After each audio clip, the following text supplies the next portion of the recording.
Let us discuss the third model of John Teller effect. Third model question related to John Teller effect. So see here, octahedral complex with following configuration shows weak distortion. Is it clear? అంటే ఇప్పటివరకు ఏంటి John Teller effect ఉంటుందా లేదా అనే దాని మీద ముందు రెండు క్వశ్చన్లు చేశాను.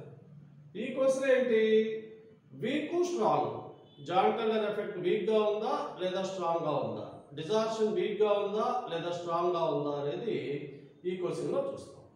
Is it clear? సో ఇప్పుడు మనకు దీన్ని సాల్వ్ చేయాలంటే మనకు తెలియాల్సిన కాన్సెప్ట్ ఏంటంటే ఎప్పుడు జాన్ టెల్లర్ ఎఫెక్ట్ వీక్ గా ఉంటుంది, ఎప్పుడు జాన్ టెల్లర్ ఎఫెక్ట్ అనేది స్ట్రాంగ్ గా ఉంటుంది అనేది తెలియాలి. Is it clear? So now ఒకవేళ అన్సిమెట్రీ T20 కనుక ఉంటే జాన్ టెల్లర్ ఎఫెక్ట్ అనేది వీక్ గా ఉంటుంది. Is it clear? Vice versa in case of EG. So unsymmetry గనక ఈజీలో ఉన్నట్టయితే జాన్ టెల్లర్ ఎఫెక్ట్ అనేది స్ట్రాంగ్ గా ఉంటుంది. Okay, so this is the concept. ఇప్పుడు మనం చేయాల్సింది ఏంటంటే మనకి ఇచ్చుండే ఆప్షన్స్ లో అన్సిమెట్రీ దేంట్లో ఎక్కడ ఉంది అనేది చెక్ చేసుకోవాలి. ఓకేనా? So here let us see from A అంటే D7 నుంచి చూద్దాం. D7 లో స్పిన్ అన్నారు కదా, సో D7 ఫస్ట్ ఏ తీసుకుంటున్నాను. D7 లో స్పిన్, ఇక్కడ స్ప్లిట్టింగ్ ఎలా ఉంటుందో చూద్దాం. సో యూజువల్ గా 5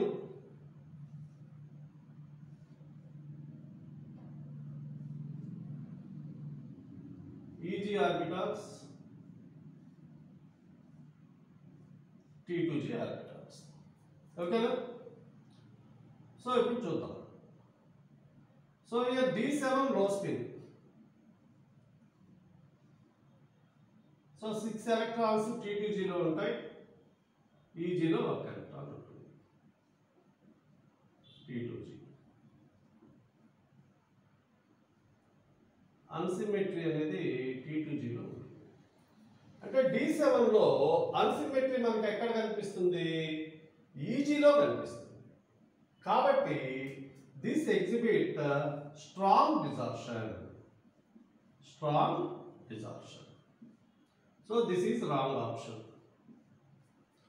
ఇలా చెక్ చేసుకోవాలి. So let us take another example. D4 high spin. Okay, let us take D4 configuration. D4 configuration. Okay na? So ఈ D4 కాన్ఫిగరేషన్ లో ఎలా ఉంటుంది splitting? Let us see. So 5 d orbitals splits like this.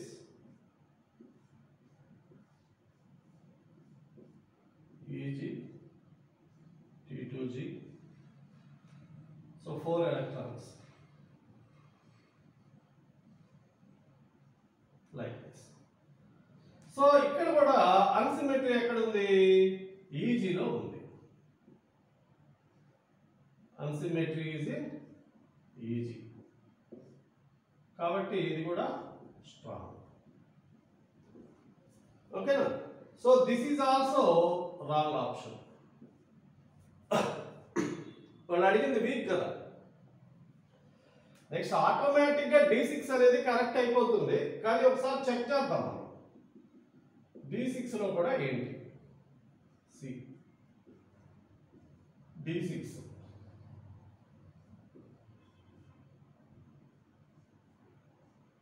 so 5 d orbitals, splitting usually takes place like this. EG orbitals, T2G orbitals. Okay, D6 configuration, high spin.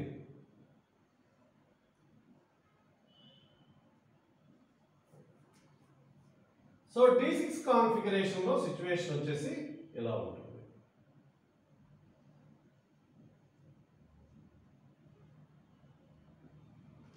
చూడండి, అంటే ఇక్కడ EG orbital అనేది half filled అన్నమాట. కాబట్టి it is to be considered as symmetric configuration. Symmetry, ఈజీలో symmetric configuration, symmetry అనేది కనిపిస్తుంది.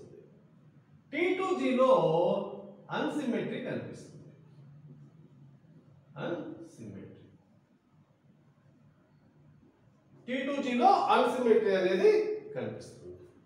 Is it clear? So ఎక్కడైతే ఏ కాన్ఫిగరేషన్ లో అయితే T2Gలో అన్సిమెట్రీ ఉంటుందో, ఏ కాన్ఫిగరేషన్ లో అయితే T2Gలో అన్సిమెట్రీ ఉంటుందో ఆ జామెట్రీ వీక్ డిజార్షన్ కి లోనవుతుంది. Okay, it exhibits weak distortion if there is asymmetry in T2G. Okay, if there is asymmetry in T2G, weak distortion takes place. Is it clear? So now let us see where that is. Okay, so here see here, in case of D6 high spin configuration, there is asymmetry in T2G orbitals. Okay, so this configuration will exhibit weak distortion. This configuration exhibits weak distortion. Okay, so this is the right option. Okay, like this carefully we have to check and answer for such type of questions. Is it clear?